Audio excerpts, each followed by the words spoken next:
اللہ نے آہستہ آہستہ میوات سے کام کو نکالا، قبولیت بخشی۔ تو عبدالوہاب صاحب رحمۃ اللہ علیہ 1 جنوری 1944 نظام الدین پہنچے۔ دہلی میں ان کی نوکری لگی تھی اور لاہور اسلامیہ کالج سے انہوں نے BA کیا تھا۔ وہ شروع سے مزاج فطرت میں اہل اللہ کی صحبت اور ان کی سنگت دل میں اللہ نے ڈالی تھی۔ یہاں رہتے ہوئے یہ حضرت مولانا احمد علی لاہوری رحمۃ اللہ علیہ کے درس میں روزانہ شرکت کیا کرتے تھے۔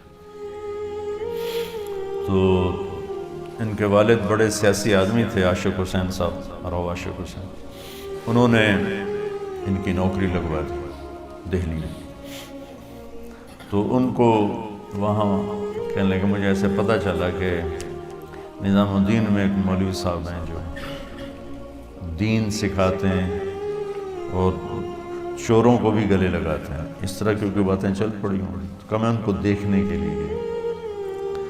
تو 1 جنوری 1944 پہلا دن تھا عبدالوہاب صاحب کا جب وہ نظام الدین میں داخل ہوئے، اور 18 نومبر 2018 ان کا آخری دن تھا۔ اس میں اس بندے نے تبلیغ کے سوا ہر شے قربان کر دی۔ تو وہ ایک واقعہ ہوا، استعداد تو پہلے سے اللہ نے رکھی تھی اور قبولیت بھی تھی اور کام بھی لینا تھا۔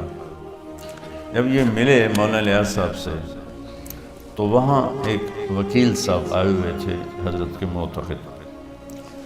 مولانا اسماعیل صاحب نے بہت بڑی جائیداد چھوڑی تھی، جاگیر تھی پوری، کئی گاؤں تھے۔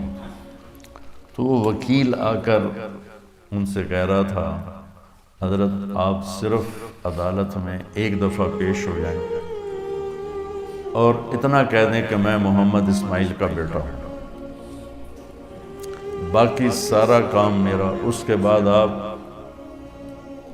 پورے اس کیس میں ایک دفعہ بھی نہیں آئیں گے اور میں ساری آپ کی جائیداد چھڑوا کے آپ کو دلا دوں گا۔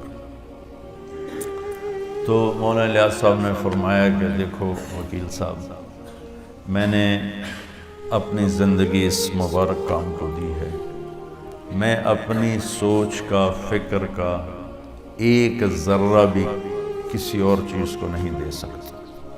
مجھے نہیں چاہیے جائیداد، گاؤں تھے کئی گاؤں، مجھے نہیں چاہیے جائیداد۔ تو عبدالوہاب صاحب اللہ کی طرف سے چنے ہوئے آدمی تھے، پہلے دن آئے، نہ تبلیغ کا پتہ نہ اس محنت کا پتہ۔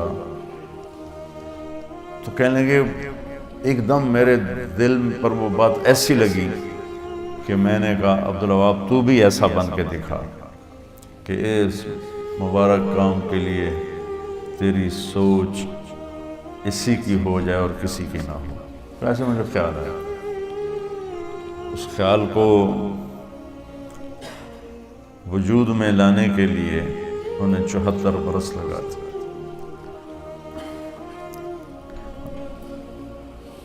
6 مہینے مولانا الیاس صاحب کی صحبت نصیب ہوئی، آخری 6 مہینے، لیکن ان کی مثال تھی ابو ہریرہ جیسے کہ حضرت جی مولانا انعام صاحب تو بچپن سے موت تک ساتھ رہے، مولانا سعید خان صاحب 4 برس ساتھ رہے، اور ان کے ساتھ ہی مولانا الیاس صاحب کے لمبا زمانہ صحبت کا پایا۔ عبدالوہاب صاحب نے صرف 6 ماہ پائے، لیکن سب سے زیادہ مولانا الیاس صاحب کی باتیں عبدالوہاب صاحب سنایا کرتے تھے۔ مولانا انعام صاحب کی تو ویسی عادت بہت کم بولنے کی تھی۔ مولانا سعید خان صاحب رحمۃ اللہ علیہ کے ساتھ میں 12 برس رہا، عبدالوہاب صاحب کے ساتھ 50 برس، 48 سال ہو گئے۔ تو مولانا الیاس صاحب کی اتنی باتیں سناتے تھے تو مجھے حضرت ابو ہریرہ یاد آ جاتے تھے کہ جو آئے سب سے آخر میں، آخری صحابہ میں ہے، اور سب سے زیادہ حدیثیں ابو ہریرہ کی طرف منقول ہیں کہ وہ اصحاب صفہ میں جا بیٹھے، نہ کھانے کی پرواہ نہ گھر کی پرواہ، اور سارا دن بس منتظر رہتے تھے۔ تو